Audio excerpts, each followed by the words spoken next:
Snow fell over Manhattan like quiet ashes the night Marissa Cole realized her Christmas had already ended. The city glowed with warm lights, families gathered inside apartment windows, and carols floated across the streets, but in her small Queens apartment, everything felt cold.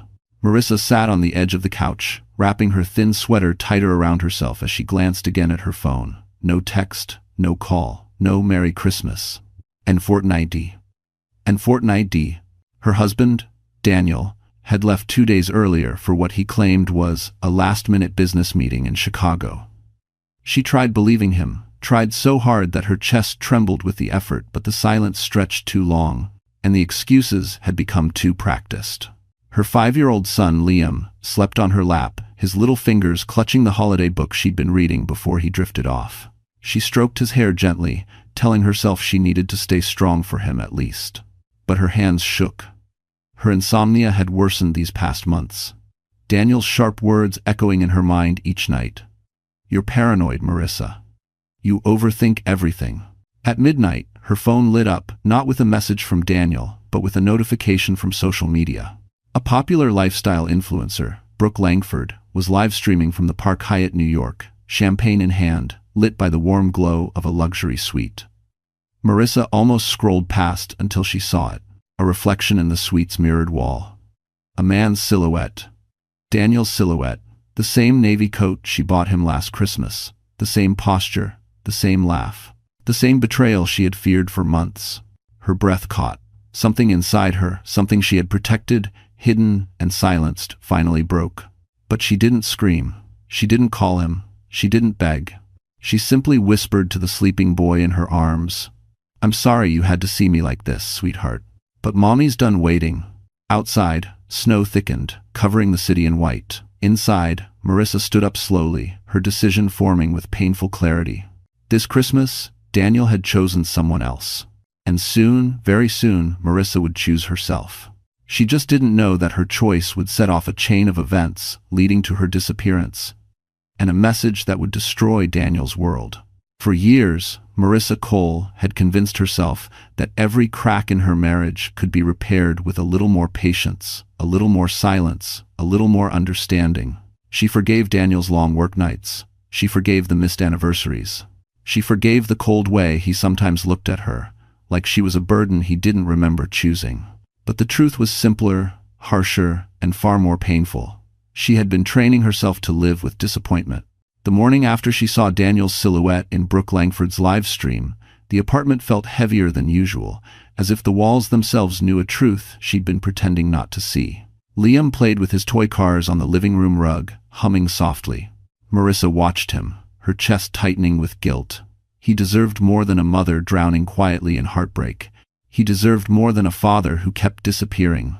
She walked to the kitchen, opened the cabinet, and found Daniel's travel mug, still spotless. He always took it on business trips, every single time. Logically, he should have taken it this time too, but it sat untouched, gleaming under the dim morning light. A detail small enough to ignore, but sharp enough to hurt. That was how betrayal often worked. Quiet clues piling up until they became undeniable. Her phone buzzed. A message from her landlord. Rent overdue. Final reminder. H. At noon, she walked Liam to the community center for his holiday play rehearsal. On the way, her coworker Talia spotted her and hurried over, bundled in a thick winter coat. "Hey, I thought I saw Daniel yesterday near 5th Avenue, Talia said casually. "He was with someone, maybe a client?" I didn't want to assume. The words sliced deeper than intended. Marissa forced a smile and nodded. "Oh, maybe he had a meeting," she said, though her voice cracked on the last word. Talia's expression softened with concern. "Are you okay? You seem tired." Really tired. Marissa wanted to say everything. She wanted to unravel the knots inside her chest, to confess the nights she cried quietly in the bathroom so Liam wouldn't hear. But exhaustion had become her second skin. "I'm fine," she whispered. "Just didn't sleep much." By the time she returned home, her hands trembled, not from fear, but from clarity. She finally saw how long she had been shrinking herself to fit into a life Daniel no longer cared to share. When she opened the hallway closet to hang her coat, something fell from the top shelf, a small silver bag with a Park Hyatt logo. Inside, 2 champagne glasses wrapped in gold tissue. Her breath hitched. They weren't hers. They never had been. She sat down on the floor, the truth surrounding her like the winter cold. Daniel wasn't drifting away. He had already left. Snow hammered against the windows that evening, rattling the thin glass of the small queen's apartment as if the storm itself wanted to warn Marissa that something bigger, something darker was coming. Liam napped on the couch under a fleece blanket, cheeks rosy from the cold walk home. Marissa tucked the edges around him, then stood still for a moment, listening to the wind howl like a wounded animal. She hadn't spoken to Daniel since the live stream. She hadn't even tried. Part of her wanted answers, an explanation, maybe even an apology. But the larger part, the part that curled tightly inside her ribs, already knew he would deny everything. He always did. At 6:42 p.m., her phone rang. Her heart leapt, Daniel, but the screen flashed unknown number. She let it ring, then fall silent. Minutes later, her phone vibrated again. A voicemail this time. Hands trembling, she pressed play. Daniel's voice filled the room, flat and annoyed. "Marissa, I'm boarding my flight. Stop calling. I told you, this trip is important. Don't make this dramatic." She stood frozen. The message was clearly recorded that morning, hours before Brooke's live stream showed him lounging in a luxury suite nowhere near an airport. The lie hit harder than the cold wind outside. Her stomach twisted. Something felt wrong, too wrong. She grabbed her coat and stepped onto the fire escape, letting the snow hit her face. Queens was blanketed in white, street lamps glowing like dim candles. Car tires hissed against thick slush. Someone across the street shoveled their driveway, humming a Christmas song. The world went on as normal, while hers cracked apart seam by seam. She returned inside and dialed Daniel not to beg, but because she needed to hear how far he would push the lie. He declined the call. She tried again. Declined. A third time. Voicemail. His voice played once more, rehearsed and dismissive. "I'm busy. Don't call unless it's about Liam." Her grip tightened on the phone until her knuckles turned white. She wanted to scream. Instead, she breathed slowly, quietly, because screaming had never helped. Screaming only made Daniel call her unstable. But tonight, the silence was unbearable. She turned on the small radio in the kitchen. Christmas music crackled through the static, cheerful and bright. It made everything worse. At 9 p.m., the power flickered and died. The heater shut off with a low groan. The apartment plunged into darkness except for the soft glow of her iPhone screen. The storm had taken out half the block. She lit a candle and sat on the floor beside Liam, hugging her knees. Tears pooled in her eyes, not from fear of the dark, but from the chilling realization that she had never truly mattered to the man she vowed to build a life with. Hours passed. The storm raged. The silence grew heavier, and somewhere in a warm hotel suite high above Manhattan, Daniel Cole ignored every call, every responsibility, every truth. Because the woman he was with made him feel important, and the woman he abandoned had stopped begging. The next morning, the storm had finally quieted, but inside Marissa, another kind of storm was gathering, one that no warm sunrise could melt. She walked Liam to his holiday rehearsal at the community center, the sidewalks still thick with untouched snow. Her boots left soft impressions behind her, as though even the earth needed proof she was still holding on. Liam ran ahead, laughing as he kicked at a pile of snow. His joy was a small light in her otherwise collapsing world. Marissa forced a smile. He deserved that smile, even if it felt heavy on her face. Inside the center's lobby, parents chatted about presents, dinners, and travel plans. Everyone seemed wrapped in their own warmth, while she felt like a ghost drifting through a holiday she no longer belonged to. "Marissa?" She turned to see her coworker, Grace Hollins, bundled in a fluffy beige coat, holding a Starbucks cup that steamed in the morning chill. "Oh hey," Marissa said softly, brushing snow from her sleeves. Grace hesitated before speaking, as if weighing whether the words would help or hurt. "I hope I'm not crossing a line, but I thought I saw Daniel yesterday." Marissa's breath hitched, though she kept her expression steady. "Oh, he's supposed to be in Chicago." Grace frowned. "That's the strange part. He wasn't alone. He was walking on Fifth Avenue with a woman, long blonde hair, designer coat. I assumed she was a colleague, but then..." She lowered her voice. "They looked close. Close." The word echoed through Marissa like a cracked bell. She swallowed hard. Thanks for telling me, she managed, though her throat felt tight. I'm sure it's nothing. But the truth was clawing its way to the surface, refusing to be buried again. Grace gently touched her arm. You look exhausted. Are you really okay? Marissa nodded automatically. Just didn't sleep. The lie tasted bitter. After dropping Liam off, she walked home slowly, replaying Grace's words, replaying the live stream, replaying every moment she had brushed aside for the sake of hope. The signs had always been there. She had just been too loyal, too forgiving, too afraid of breaking the family she loved. Back at the apartment, she opened the front door and immediately noticed something off. A faint smell of cologne, Daniel's cologne, hung in the air. Her heart thudded. Had he come home last night? Had he come and left again, without even checking on Liam? She stepped inside cautiously, scanning the space. And then she saw it. On the kitchen counter sat a receipt from a jewelry store on Fifth Avenue, time-stamped 2 days ago.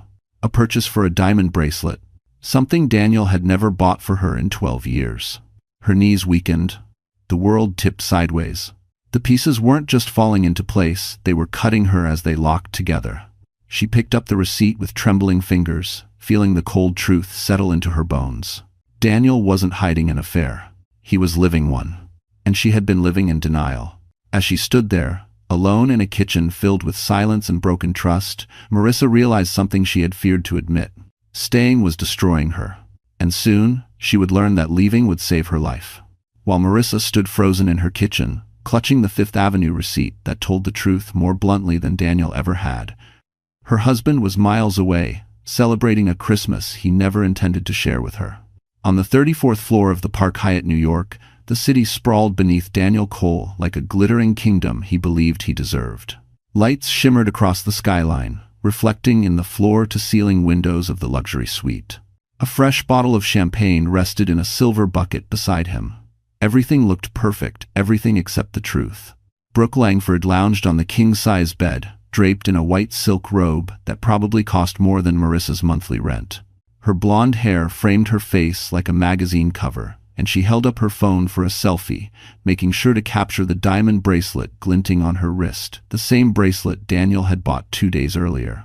You didn't tag me in the live stream, Daniel muttered, pouring himself another drink. Brooke smirked. Relax, I know you said you're not ready to go public, but honestly, Daniel, people already suspect. You keep acting like you're married to a PR disaster. Too. Her words stung him more than he would admit. Marissa is not a disaster. She just gets emotional. Too emotional. Brooke rolled her eyes. Right, the classic overreacting wife. Daniel, come on. You need someone who understands your lifestyle, someone who fits your world. She meant herself. And he didn't disagree. But beneath Daniel's arrogance was a flicker of something he couldn't name: guilt, maybe, or fear. Or the small, haunting memory of Marissa's tired eyes when he last saw her. He quickly drowned it with champagne. Brooke climbed into his lap, her voice dripping sweetness and poison. Just call her, she whispered. Tell her it's over. Make it clean. Daniel hesitated. Not tonight. Why not? Brooke pressed, running her fingers through his hair. It's Christmas. A new beginning. He exhaled sharply. Because Liam deserves better than finding out like that. Brooke's expression shifted just for a moment, showing annoyance she couldn't hide. Well, if you won't call her, at least stop lying to me about when you'll leave her. He didn't respond. Instead, he glanced at his phone. 5 missed calls. All from Marissa. Brooke snatched the phone before he could unlock it. Delete them, she insisted. You owe her nothing. Daniel froze. The request felt colder than the snowstorm outside. Brooke, she's still my wife, he said quietly. And I'm the one you're spending Christmas with, she shot back. Silence tightened the room. Brooke looked triumphant, as if she had finally cornered him into a choice he didn't want to make yet. Daniel stood abruptly, pulling away from her. I need some air. Brooke's smile thinned. Don't take too long. The champagne's getting warm. As he walked toward the window, watching snow drift between skyscrapers, a strange unease crawled up his spine. He didn't know why. He didn't know that at that very moment, Marissa had found the bracelet receipt. He didn't know she had already stopped believing his lies. And he certainly didn't know that within 48 hours, the woman he had taken for granted, his entire marriage, would be gone, leaving behind a single message that would shatter everything he thought he controlled. Marissa didn't pack in a hurry. She didn't move like a woman running away. She moved like someone who had finally reached the quiet edge of her breaking point, the place where silence becomes strength instead of surrender. Every motion was deliberate, almost painfully calm. The world had already spun out. She refused to spin with it anymore. She folded Liam's clothes into a small suitcase, first warm sweaters, his favorite dinosaur pajamas, the little hat with floppy ears he never went outside without. She placed his worn, stuffed bear on top, the one he carried everywhere. Her hands trembled as she zipped the bag closed, not from fear, but from the gravity of what she was about to do. In the next room, Liam napped peacefully on the couch, unaware that his mother's heart was splintering into choices no mother should ever have to make. Marissa walked to the bedroom she once shared with Daniel. She stood in the doorway, staring at the bed where her tears had stained the pillow too many nights. The closet held reminders of the life she had tried to build, of the woman she had once been, before the gaslighting, before the loneliness, before the lies turned into a second language. She picked up her phone and opened the banking app. Account restricted. Unauthorized activity detected. Her chest tightened. Daniel had frozen the joint account. Of course he had. Good, she thought. Then he won't see what I'm about to do. She reached into the drawer where she kept important papers. Medical records, Liam's school forms, insurance documents, and most crucial, her photos of the financial spreadsheets she had discovered weeks earlier. Proof of Daniel's off-book funds. Proof he never wanted anyone to find. She slid everything into a folder and tucked it deep into her suitcase. By the time the snow slowed outside, the apartment felt different, emptier, as if it sensed she would not return.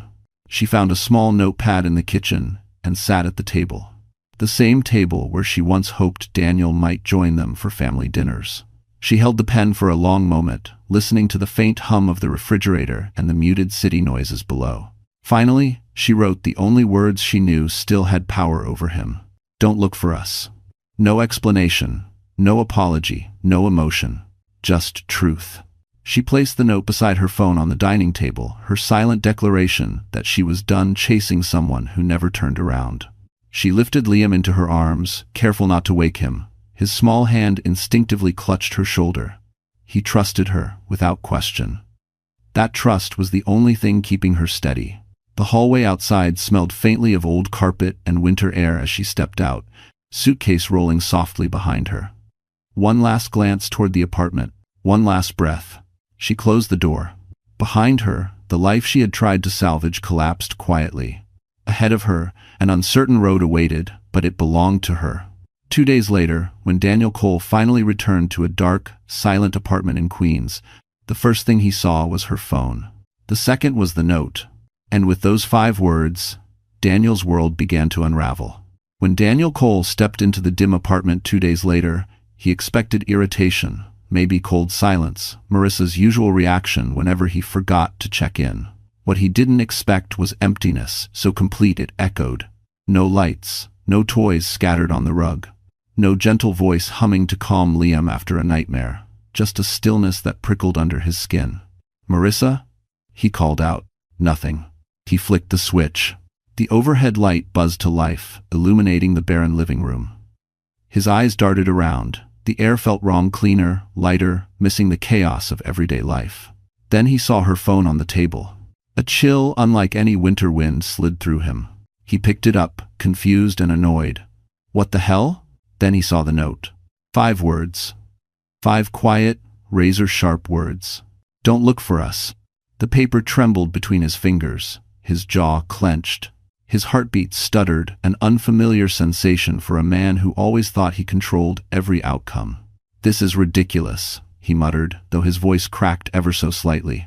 He grabbed his phone, dialing Marissa. Straight to voicemail. He tried again. And again. Nothing. His annoyance grew into something sharper. Not guilt, not fear.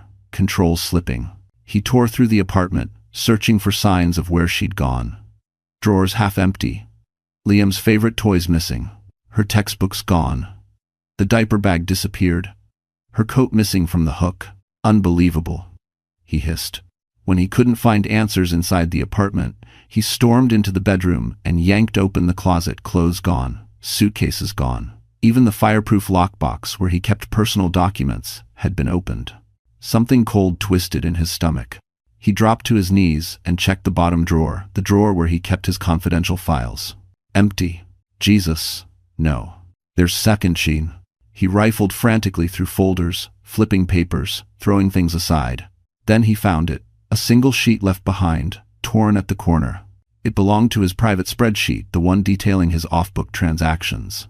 His pulse pounded in his skull. She knew. She had known for longer than he realized. Daniel grabbed his coat and stormed out, heading straight for the parking lot. Snow swirled around him as he scraped ice off his windshield with trembling hands. He wasn't panicking, not yet, but something inside him had begun to crack, something he had spent years patching with arrogance and lies. He drove toward Manhattan, tires sliding on the slick roads, replaying the last few weeks. Had she been distant? Yes. Too quiet? Yes. Asking too many questions? Absolutely. But leaving? Taking their son? No, that wasn't like her. Unless he had pushed her further than he realized. Back in Queens, after circling the block for any sign of her, he returned home defeated. He collapsed into a chair, rubbing his temples. Then his eyes drifted to the trash can and something caught his attention. A crumpled Amazon shipping label. He smoothed it out. A package addressed to Green Hollow Cabin Rentals, Vermont. His breath hitched. She wasn't just gone. She had outmaneuvered him.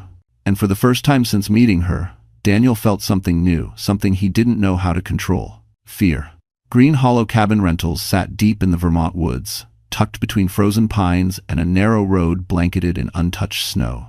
The world here was quiet, too quiet for someone who had spent years drowning in noise she pretended not to hear.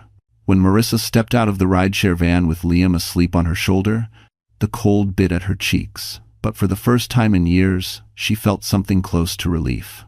The cabin was small but warm, smelling faintly of pine wood and old books. A fireplace crackled gently. She placed Liam on the couch and wrapped a blanket around him.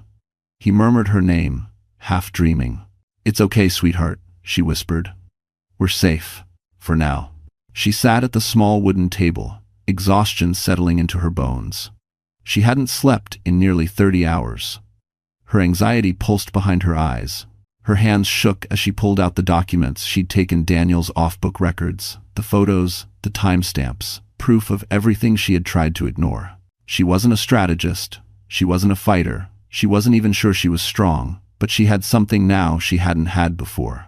Choice. A knock at the door made her jump. Her breath caught. "Daniel? Already?" She crept to the window, peeking through the curtain. The man standing outside wasn't Daniel Cole. It was Dr. Adrian Hayes.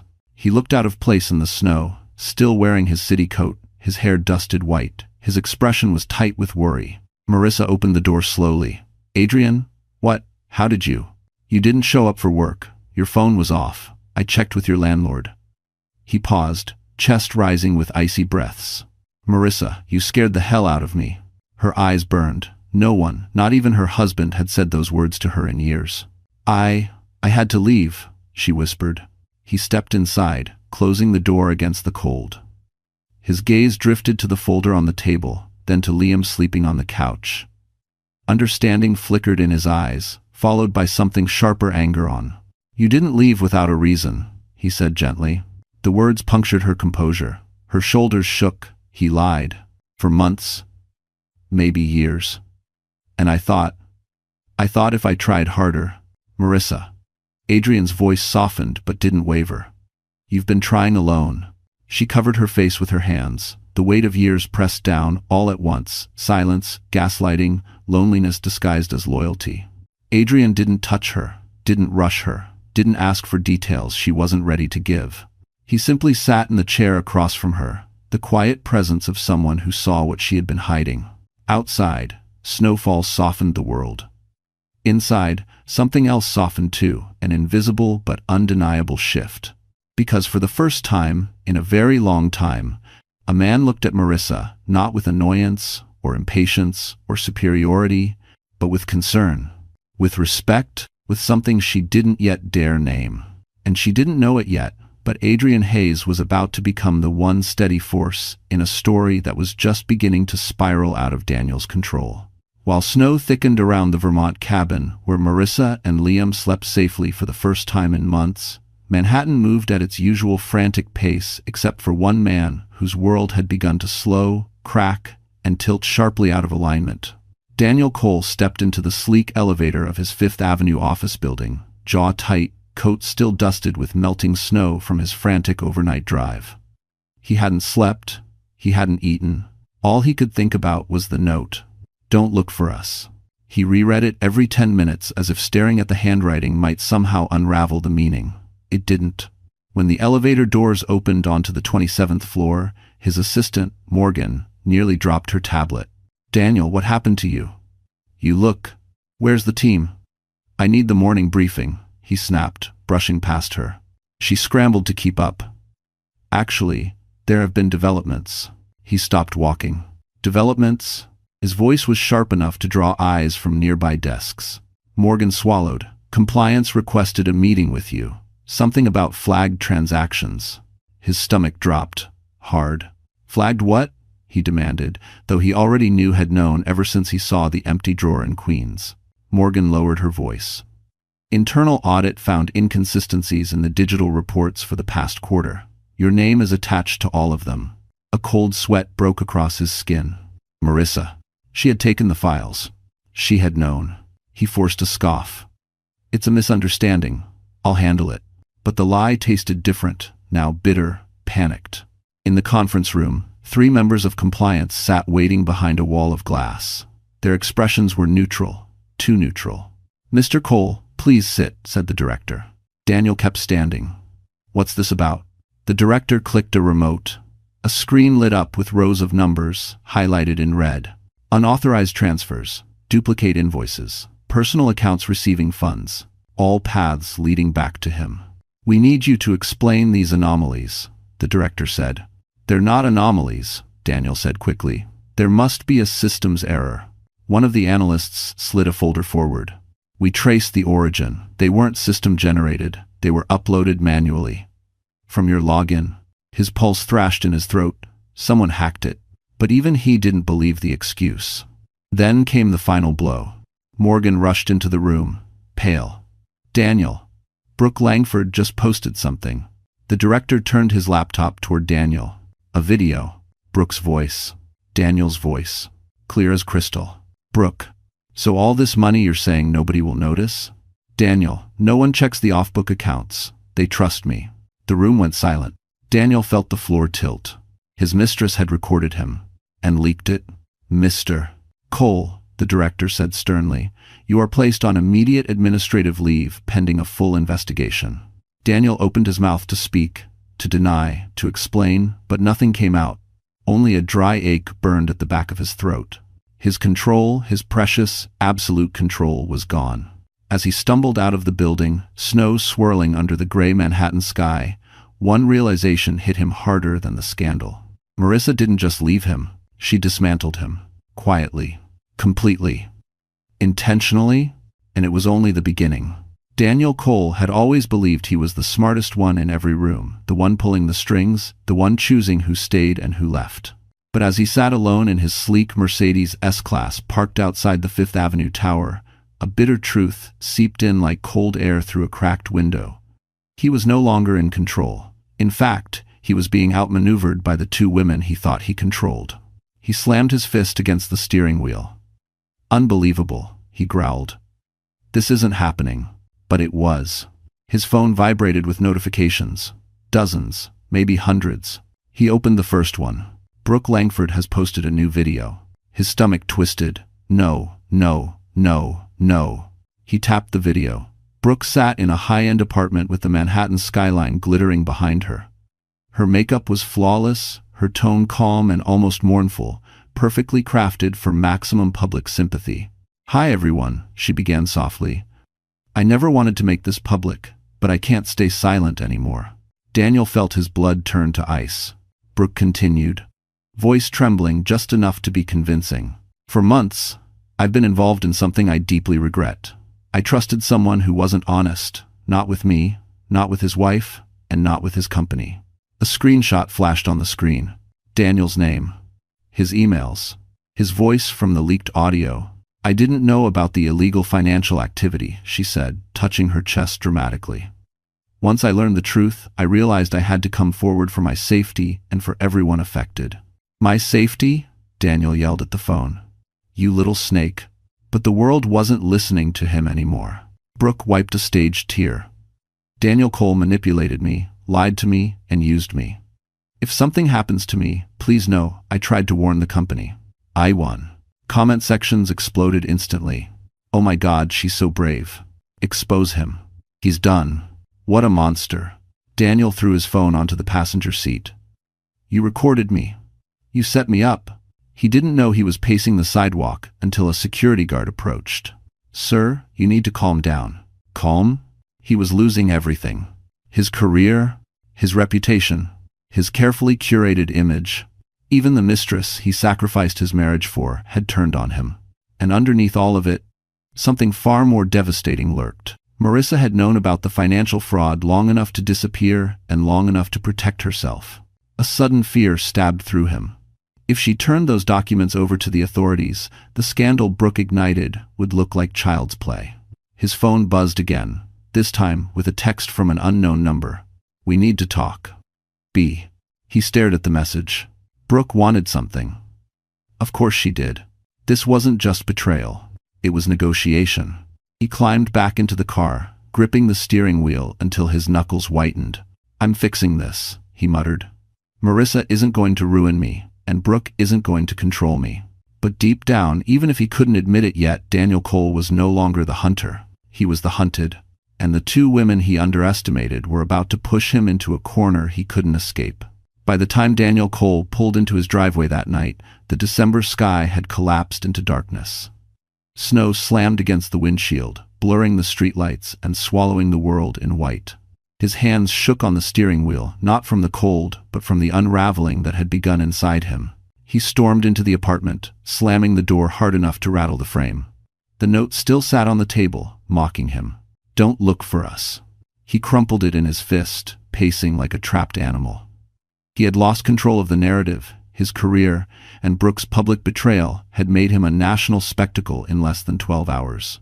Paparazzi were camped outside his office. His boss had demanded an urgent meeting the next morning. Crisis management firms were calling him nonstop, but none of that compared to the fear that Marissa, quiet, gentle, compliant Marissa, was suddenly capable of disappearing with their son. He tore through the apartment again, desperate for clues. And then he remembered the Amazon label he found earlier. Green Hollow Cabin Rentals, Vermont. He pulled out his laptop and slammed it open. His fingers flew over the keyboard as he searched the name. A map popped up deep in the woods, far from towns, reachable only by a single winding road through the mountains. Of course she'd hide somewhere like that, he muttered. Always running, always dramatic. End quote. Even he didn't believe his own words. He printed the directions, grabbed his coat, and ran downstairs, only to be met by a wall of blinding snow. A blizzard warning flashed across his phone screen. Roads hazardous, travel discouraged. He didn't care. He needed to find her. Not because he missed her, not because he loved her, but because she had the documents that could end him completely. He climbed into his Mercedes, engine roaring to life. He punched the steering wheel again, as if the violence could steady him. You're not ruining me, Marissa. Not after everything I've built. As he drove toward the George Washington Bridge, the snow thickened, turning the highway into a maze of shifting white. His wipers struggled to keep up. Cars crawled along with hazard lights flashing. Daniel sped past them. Every few minutes, he checked the printed directions, imagining her sitting in some cabin with Liam, thinking she had won. Thinking she had power over him. She doesn't get to leave, he spat. She doesn't get to decide the terms. But beneath the anger lurked something far more dangerous: fear. Fear that she had finally seen him for who he was.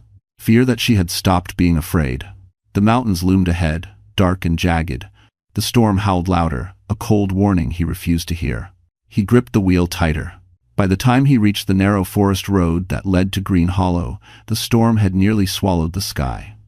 The trees leaned in like silent witnesses as his headlights cut through the snow. She's here, he whispered.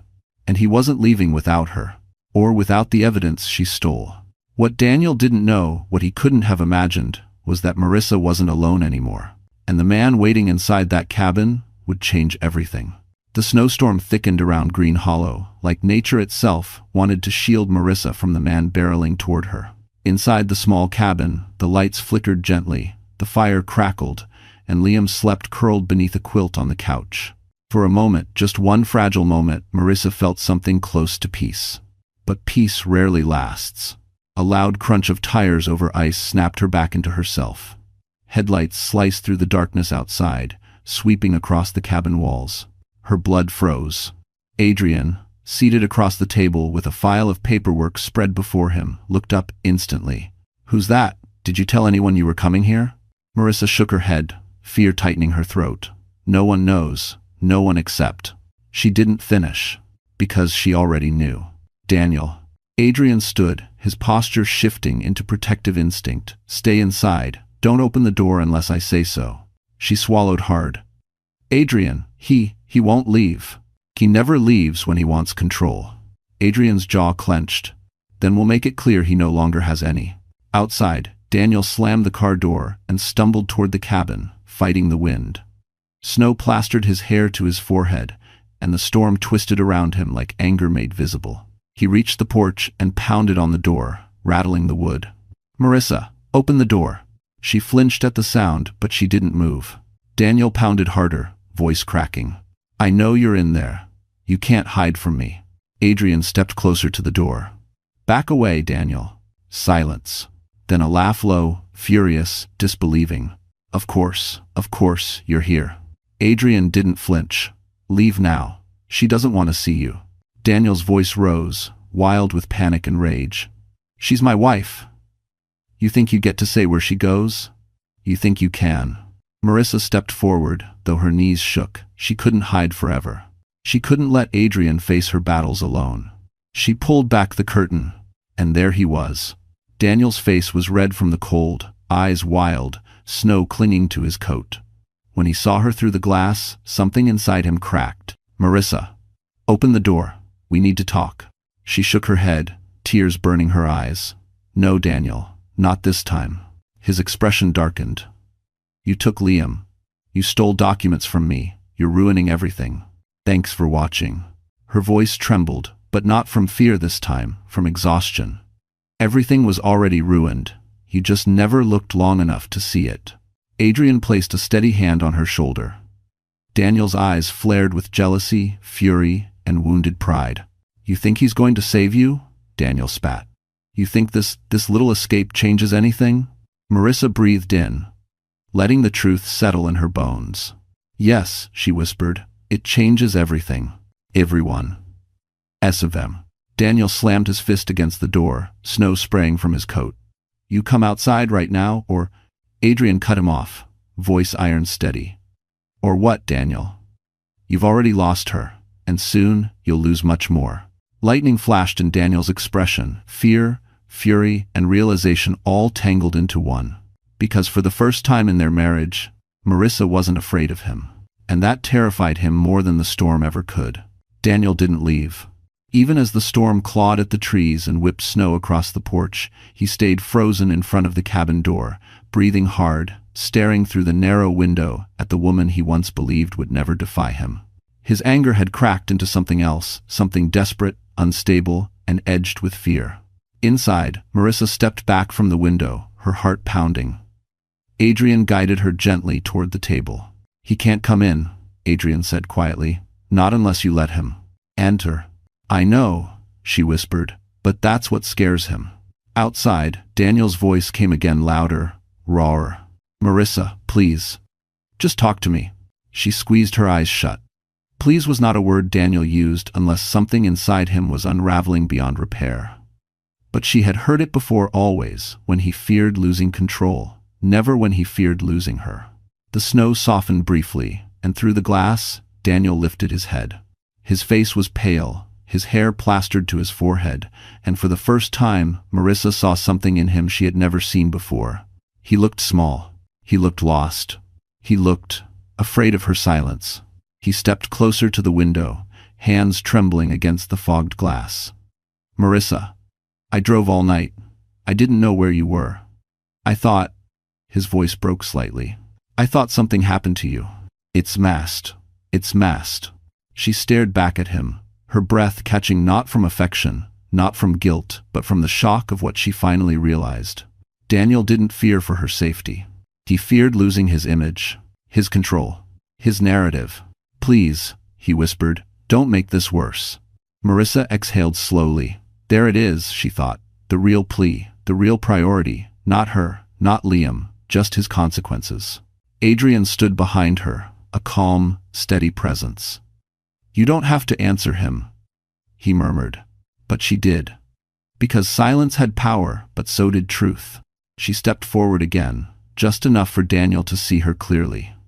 His eyes widened. She wasn't the trembling woman he used to corner with sharp words. She wasn't crying. She wasn't pleading. She was composed, still shaken, still hurt, but anchored in a way he couldn't comprehend. Marissa, he breathed, palms flat on the glass. Come outside. We can fix this. Her voice, when it came, was steady as the falling snow. No, Daniel. You can't fix what you broke. His face twisted. You think you're innocent? You think taking Liam and running away makes you the good guy here? She shook her head. I didn't run away. I removed myself from a life you shattered. Daniel's breath fogged the window. You don't get to decide this without me. Marissa stepped closer, close enough for him to see the truth in her eyes. I just did. The words struck him harder than any accusation. His clenched jaw slackened, and in that fragile second, he truly saw her, not the wife who molded herself to his needs, but a woman who had outgrown his control, a woman who no longer feared him, a woman he had lost. He staggered back from the window as if she had struck him. The storm screamed around him, swallowing his silhouette as he stumbled toward the edge of the porch. Inside the cabin, Marissa's knees trembled, but Adrian caught her elbow gently. You were stronger than he ever believed, he said. And for the first time in a very long time, she believed it too. Back in Manhattan, the world Daniel Cole once dominated was collapsing faster than he could catch his breath. His reputation, polished, curated, meticulously maintained, was deteriorating in real time. By the time he reached the city after the failed confrontation at the cabin, his phone buzzed nonstop with calls from his boss, the compliance team, and unfamiliar numbers that could only be reporters. He ignored them all. Snow slushed beneath his shoes as he pushed through the revolving doors of his office building on Fifth Avenue. People stared. Some whispered. Some didn't bother hiding their smirks. Overnight, Daniel had gone from respected executive to headline material, and the kind no one wanted to be associated with. He stepped into the elevator, catching a glimpse of himself in the mirrored wall. A man unraveling, eyes bloodshot, hair disheveled, fear tucked beneath every angry breath. When he reached the executive floor, his assistant Morgan hurried toward him, face flushed. Daniel, where have you been? Legal has been trying to reach you all morning. The CFO is furious. Botter. End recorder, and botter. I'll handle it, he snapped. You can't handle this, Morgan whispered urgently. There's more. Before he could respond, the conference room door flew open. The CFO, the head of legal, and two board members stepped out like an execution squad. Cole. Inside. Now. Daniel followed, pulse thundering. The moment the door shut, the CFO threw a stack of printed screenshots on the table. Brooks' video. His transcribed voice. His financial discrepancies. The internal audit findings. Every piece lined up like nails meant to seal his coffin. What the hell is this? Daniel barked. The CFO glared at him. You tell us. You've put the entire company at risk. It's taken out of context. Brooke manipulated. Save it, legal interrupted. The SEC contacted us this morning. They're opening a preliminary inquiry. Because of you. Daniel's stomach twisted violently. You have no right to blame me for this. Your mistress recorded you discussing illegal accounts, the CFO thundered. And your wife has apparently disappeared with confidential documents that prove everything. Daniel's face drained of color. They knew she had the files. They knew she had left him. They knew he no longer had control. Where is she, Daniel? Legal demanded. Does she intend to cooperate with investigators? I don't know, he choked. The CFO leaned in, eyes cold. You better pray she doesn't. Because if she hands over those documents before we do damage control, you're not just losing your job, You're going to prison."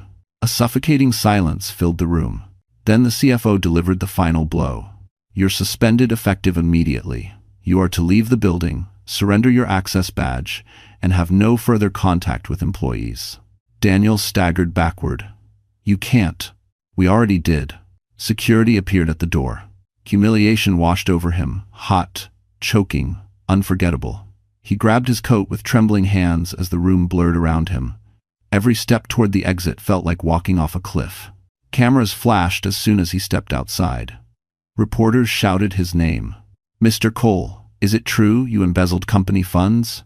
Did your mistress leak the tapes? Have you lost contact with your wife?" He shoved through the crowd, slipping on slush, breath coming in broken bursts. For the first time in his adult life, Daniel Cole had nowhere to go. No home that welcomed him. No wife to soothe him. No mistress to admire him. No job to protect him. No power left to wield. The fall had begun, and there was no bottom in sight. The Vermont wind had settled by the next morning, coating the world in a still, glittering silence. Inside the cabin, the fire burned low, filling the room with soft amber light. Liam was awake now, eating oatmeal at the small table, his cheeks rosy from sleep. Marissa watched him with a fragile calm, though the confrontation from the night before echoed through her bones. Adrian brewed coffee in the tiny kitchenette, deliberately giving her space but staying close enough that she felt anchored. She wrapped her hands around the warm mug he placed in front of her. "You didn't sleep," he said gently. Marissa shook her head. "I kept hearing his voice, even when he stopped talking." Adrian sat across from her. "He came to intimidate you. That's what he does." She swallowed, throat tight. "He used to be different. Or maybe I just believed he was." "You believed he could be the man you hoped for," Adrian corrected softly. "That isn't foolishness, that's loyalty." Loyalty. A word that had become both her virtue and her cage. Before she could respond, Liam toddled over and climbed into her lap. She kissed his hair, breathing him in, like a reminder of why she left, why she had to keep going. Adrian watched the moment quietly. "He's happier here," he said. "I can tell." Marissa nodded slowly. "He doesn't flinch at loud noises here, doesn't tense when the door opens." Adrian hesitated before asking, "And you? How do you feel here?" She didn't answer immediately. Her gaze drifted to the frost-glazed window, where the forest shimmered beneath the winter sun. "Free," she whispered. Scared, but free. The admission cracked something open inside her. Just then, her phone powered on for the first time, buzzed violently. Dozens of notifications flooded the screen. News alerts, company memos, voicemails, all tied to one man, Daniel Cole. Her stomach dropped as she skimmed the headlines. Executive under investigation after leaked audio. Mistress turns over evidence. Legal team confirms financial misconduct. She covered her mouth. "Oh my God, Daniel." Adrian leaned in. "You didn't cause this." "He did." "I know," she whispered. "But I have the files, the ones tying everything together. If investigators find me—" "They won't," Adrian said firmly. "You decide what happens next. Not Daniel, not the company, you." That thought terrified her more than anything. Marissa stood and stepped outside onto the porch, breathing the icy air.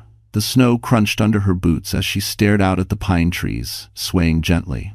For 12 years, every decision had been shaped by Daniel, his moods, his needs, his lies. She had shrunk herself to keep the peace. She had apologized for wounds she never caused. She had feared making choices because choices made him angry. But now, she had a choice he couldn't take from her. Adrian followed her outside, keeping a respectful distance. "Whatever you decide," he said, "you won't face it alone." She closed her eyes, letting the truth settle. She didn't owe Daniel loyalty anymore. She didn't owe the company silence. She didn't owe her past another chance. When she opened her eyes, a quiet, steady resolve replaced the fear. "I'm choosing Liam," she said softly. "And I'm choosing myself." Her voice didn't tremble. For the first time, it didn't have to. The next morning arrived quietly, as if the world itself was giving Marissa space to breathe. Vermont sunlight spilled across the snow, turning every branch outside the cabin into a silver sculpture. The storm had passed, but inside her chest, something else was only just beginning to settle, a sense of direction she hadn't felt in years. Marissa sat on the porch steps with a blanket around her shoulders, watching Liam build a crooked little snowman. His laughter rose into the cold air, unburdened, unshadowed. For the first time in a long time, she wasn't rushing to silence her thoughts or make excuses for another person's behavior. She simply existed, and that itself felt revolutionary. Behind her, the cabin door creaked open. Adrian stepped out, holding 2 mugs of hot chocolate, one for her, one for Liam. He placed hers gently beside her on the railing. "You look lighter today," he said. Marissa let out a soft breath. "I feel different." "It's so. How so?" She watched Liam carefully pack snow into the snowman's misshapen head. "I keep waiting for the panic to hit again, but it hasn't. It's like my mind finally has room to breathe." Adrian nodded slowly. "When you stop living in survival mode, peace can feel unnerving at first." She looked up at him, curious. "You sound like you've walked out of something yourself." He smiled faintly. "Everyone has their storms, Marissa. Some just hide them better." Defensive A.M. The moment lingered quiet, warm, respectful. Not intrusive, not demanding. A kind of presence she'd forgotten men were capable of. Inside the cabin, her phone buzzed again. She ignored it. She needed this morning, needed these breaths, needed to remember she was a person before she was someone's wife. But reality didn't disappear simply because she willed it away. When she finally went inside, the latest headline froze her in place. Daniel Cole. Under federal review, investigators seek family statement. Her heart pounded. They were looking for her, and they would keep looking. For a split second, the old instinct surged: hide, freeze, let him handle it, stay small. But then she remembered Daniel on the porch last night, pounding the door like a man entitled to entry into her life. She remembered the audio leaks, the years of gaslighting, the loneliness carved into her bones. No, she was done shrinking. She sat at the table, opening the folder of documents she'd taken. Every page reflected who Daniel had become and who she refused to be anymore. Adrian watched her carefully. "What are you thinking?" "I'm thinking," she exhaled shakily. "I could turn these in. Not to hurt him, but because it's the right thing for Liam. For me, for anyone else he would take advantage of." "You'd be incredibly brave for doing that," Adrian said. "No," she corrected softly. "I'd just be honest." You know, for the first time, the weight of her past loosened its grip. Liam tugged at her sleeve, snowflakes still clinging to his hair. "Mommy, look, he has arms now." She laughed, a pure, unguarded sound that startled even her. "Your snowman looks perfect." And in that tiny, frozen cabin, surrounded by the aftermath of everything she'd survived, Marissa realized something simple. She was no longer rebuilding Daniel's world. She was building her own. By the time Daniel Cole returned to his temporary corporate housing, an impersonal, sterile apartment arranged by his company during internal investigations, he looked nothing like the man who had once strutted through Manhattan, believing the world bent for him. Snow clung to his suit, his hair was unkempt, and the lines around his eyes had deepened into something harsher than exhaustion. He dropped his keys onto the counter. The sound echoed in the empty space. No family, no warmth, no control. He turned on the television for background noise, but what he heard instead made his entire body lock. Breaking news. Federal officials launch expanded investigation into Cole Marketing Group scandal. Sources confirm whistleblower documents may exist. Executives preparing for potential criminal charges. Daniel's heart slammed against his ribs. "Whistleblower?" he whispered. No. Marissa wouldn't, but he stopped. Because he wasn't sure anymore.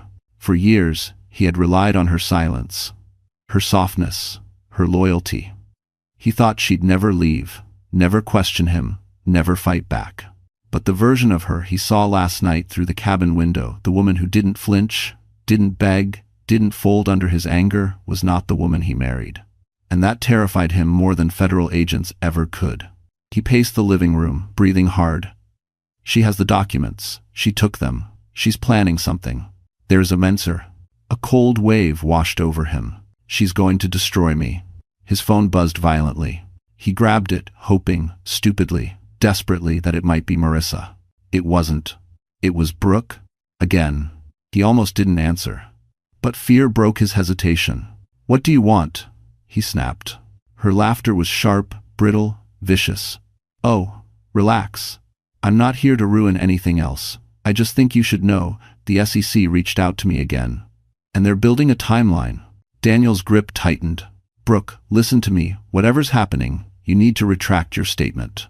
Retract? She scoffed. Sweetheart, I'm protecting myself. You're the one who bragged about the off-books account. You're the one who told me nobody would catch you. I just pressed record. His jaw clenched so hard it ached. You didn't have to turn it in. Well, you didn't have to lie to me about divorcing your wife for 6 months, she fired back. Actions have consequences. He froze. Consequences. A word Marissa had lived under. A word he thought never applied to him. Brooke continued, voice now sugary and cruel. And by the way, if your wife really does have the missing files, investigators will find her. And trust me, they'll listen to her far more than they'll listen to you. He hung up, pulse thundering in his ears. He couldn't breathe. He couldn't think. The walls closed in, suffocating. In desperation, he dialed Marissa's number. Straight to voicemail. Marissa, he said, voice trembling despite his effort to steady it. We need to talk. Please. I made mistakes, but you can't let this go any further. Think about Liam. Think about our family. Silence swallowed the room. He called again. Voicemail. For the first time, Daniel sank onto the floor, burying his face in his hands. It wasn't the scandal that broke him. It wasn't Brooke's betrayal. It wasn't even the threat of losing his career. It was the crushing, undeniable truth finally settling over him. Marissa didn't fear him anymore. And without her fear, he had nothing, no power, no leverage, no identity. This wasn't just a fall. It was the end. The day after news of Daniel's deepening scandal broke nationwide, the Vermont woods felt impossibly calm. Frost clung to every branch, glittering like powdered diamonds. The sky, pale blue and endless, stretched over the cabin where Marissa finally felt something she barely recognized any more quiet inside her own mind. She stood at the small kitchen counter, slicing apples for Liam while he colored at the table. The simple rhythm of normal life, no yelling, no accusations, no footsteps she feared hearing, felt like a blessing she hadn't known she was allowed to have. But the silence didn't erase reality. It only gave her space to face it. When Adrian stepped into the cabin, carrying a cardboard box of groceries, the room warmed a little. He shook snow from his hair and set the bags on the table. You didn't have to do this, Marissa said. I know, he replied with a gentle smile, but I wanted to. He unpacked bread, soup, fruit, and a small paperback book. She frowned slightly. What's that? He held it out to her. Meditations. Marcus Aurelius. A book he had once recommended years ago when she treated overwhelmed mothers who didn't know how to cope. Thought it might help, he said softly. It helped me. She ran her finger over the worn cover. The idea of healing, of rebuilding, felt foreign but maybe not impossible. After lunch, Liam napped, and the cabin settled into a gentle hush. Marissa stood by the window, staring out at the snowy forest. Adrian joined her, resting his hands in his coat pockets. You seem stronger today, he said. She let out a breath that frosted against the glass. I kept waiting for guilt to come. Or regret, but instead, I just feel clearer. You finally stepped out of a storm you didn't realize you'd been living in. Maybe, she whispered, but part of me still feels broken. Adrian shook his head. Not broken, reshaping. Those words nearly brought her to tears. She wiped her cheek quickly. I'm scared of what happens next. If investigators come, if Daniel tries something again. If I can't protect Liam. You already did, Adrian said. You left, you told the truth, and you survived what many people never escape. His certainty steadied her. The afternoon sun dipped low, painting gold streaks over the snow. Liam wandered into the room, rubbing his eyes, and reached wordlessly for Marissa. She lifted him, and he rested his head on her shoulder, small arms wrapping around her neck. Adrian smiled softly at the sight. He feels safe. That's because of you. Marissa kissed Liam's forehead, holding him close. I hope so. You don't have to hope, Adrian said. You can see it. The wind rattled the cabin window, but instead of flinching, Marissa simply inhaled slow, steady, sure. She wasn't hiding anymore. She wasn't running. She was choosing. For herself? For her son? For a life that didn't ask her to shrink. Later, when Adrian helped Liam build a snow fort outside and she watched them from the steps, a realization settled over her like a warm blanket. This quiet joy, this safety, this possibility, was the beginning of her becoming whole again. And for the first time in years, she allowed herself to imagine a future she didn't fear. Vermont's late afternoon sun filtered through the bare trees, casting long golden streaks across the snow. Marissa stood outside the cabin, bundled in a wool coat, her arms folded loosely as she watched Adrian and Liam shaping snow blocks for the fort they'd been building all week. Their laughter drifted across the clearing, gentle, warm, safe. Sounds she once believed didn't belong in her life anymore. Liam toddled toward Adrian with a crooked snow block, slipping a little on the ice. Before Marissa could move, Adrian scooped the boy up and spun him lightly. "There he is," Adrian said, grinning. "My little architect." Liam giggled and wrapped his small arms around Adrian's neck. "Daddy-in, help me build the roof." Marissa froze. Adrian froze. For a heartbeat, the entire world stilled in the crystalline air. Liam had never called another man anything close to Dad. He barely used the word for Daniel anymore. But now, with childlike innocence and absolute certainty, he combined two words, Daddy and Adrian, into something unexpectedly pure. Marissa pressed a hand to her chest, surprised by the sudden wave of emotion rising inside her. Not fear, not guilt, something softer, something long denied. Adrian met her eyes across the snow, unsure, vulnerable in a way she had never seen. I didn't teach him that," he said quietly. "I know." Her voice shook. "He feels safe with you. Dan. Tendery." Liam wriggled down and ran back to the fort, leaving the two of them standing several feet apart, far enough for breath to steady, close enough for truth to settle between them. Adrian stepped toward her, cautiously. "If that made you uncomfortable, I can talk to him. I don't want you to feel pressured." She shook her head. "It didn't make me uncomfortable. Just surprised." "You've had enough surprises this year," he said gently. "Yes." Her breath fogged in the cold. "But this one didn't hurt." For a long moment, neither spoke. The hush of the forest wrapped around them like a blanket. Somewhere in the trees, a winter bird called out. Snow drifted lazily to the ground.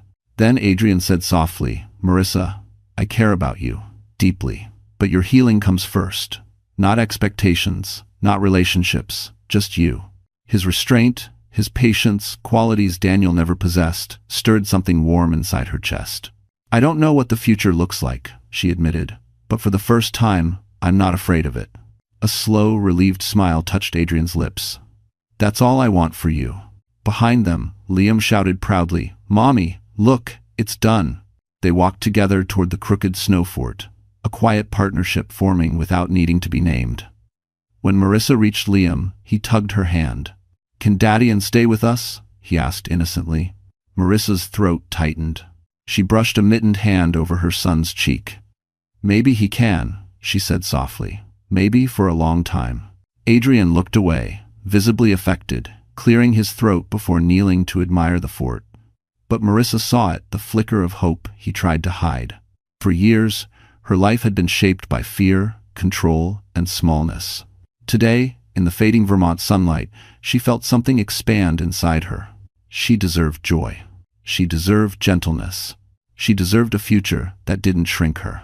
And for the first time since leaving Daniel, she allowed herself to imagine a life where love wasn't something she fought for. It was something freely given. The federal building in Manhattan buzzed with reporters, flashing cameras, and the chaotic hum of a scandal reaching its breaking point. Inside a stark interrogation room, Daniel Cole sat hunched over a metal table, hands shaking as agents leafed through stacks of documents. Documents he once controlled, documents he never expected anyone to see. The evidence was overwhelming. Financial fraud, manipulation of accounts, off-book transfers, falsified invoices, all signed, all traceable, all his. "Mr. Cole," the lead investigator said, "your wife's cooperation was not required. We obtained everything through legal channels. You left a trail you couldn't erase." Daniel's breath stuttered. "Marissa, turned me in?" "No," the agent said flatly. "You turned yourself in the moment you underestimated her." Those words crushed whatever pride Daniel had left, because they were true. She didn't destroy him. He destroyed himself, and she simply stepped out of the way. By the time Daniel was escorted out in handcuffs, flashes from reporters' cameras illuminated the gray snow around him. A life built on control and ego collapsed beneath the weight of consequences he had never believed would touch him.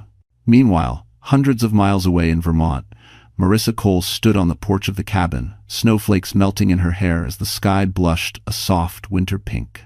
Liam played nearby, chasing his own shadows in the snow. Adrian emerged from the cabin holding 2 steaming mugs. "You've seen the news," he said gently. She nodded. She had. Daniel's downfall was everywhere. But instead of satisfaction, she felt something quieter, peace. Not revenge. Not triumph. Just release. "I thought it would feel heavier," she admitted. "I thought I'd feel guilty."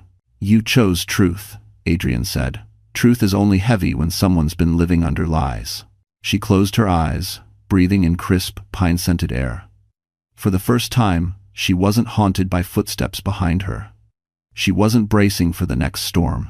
Her storm was over. Later, as the sun dipped behind the mountains, she took Liam's hand and walked with him down the snowy path. Adrian followed a few steps behind, giving her space but staying close, always close enough that she felt supported, never close enough to feel trapped. At the clearing overlooking the frozen lake, Liam tugged her coat. "Mommy, are we staying here forever?" She knelt to meet his eyes. "No, sweetheart, not forever, but long enough to feel safe. Long enough to start our new life." Over one no. "Will Adrian come too?" Liam asked. Marissa looked back at Adrian, the man who had shown up when she disappeared, the man who saw her truth before she could speak it, the man who chose kindness where others chose control. "If he wants to," she said softly. Adrian stepped toward them, the cold turning his breath to mist. "I'd like that," he said, "more than you know." Warmth bloomed in Marissa's chest, a warmth she thought she'd never feel again. She wasn't replacing a past. She was opening a future. As the 3 of them stood together overlooking the quiet Vermont lake, the world felt new, raw, and open. Daniel had lost everything he manipulated to keep. Marissa had gained everything she once believed she didn't deserve. Freedom, safety, and a love that didn't demand her silence. This wasn't her escape. It was her beginning. So the story has come to a close, my wonderful friends, and if you're still here with me at this very moment, then something in Marissa's journey must have touched your heart in a personal way. Maybe it reminded you of your own strength, or of a time you had to walk through a storm you didn't ask for. And now, together, let's take a gentle breath and look at what this story is really telling us. Marissa's path reminds us of a truth the Stoics repeated often. You have power over your mind, not outside events. She couldn't change Daniel. She couldn't change betrayal. But she could choose courage, honesty, and freedom. And that choice rebuilt her life. Another Stoic line I love says, "What stands in the way becomes the way." Every hardship she faced became the doorway to becoming stronger, clearer, and finally at peace. So if you're listening right now, maybe this is your reminder that healing isn't loud. Sometimes it's simply choosing yourself after years of forgetting you mattered. If this story moved you, please like, share, and subscribe so we can keep walking through these emotional journeys together. You never know who might need this message today.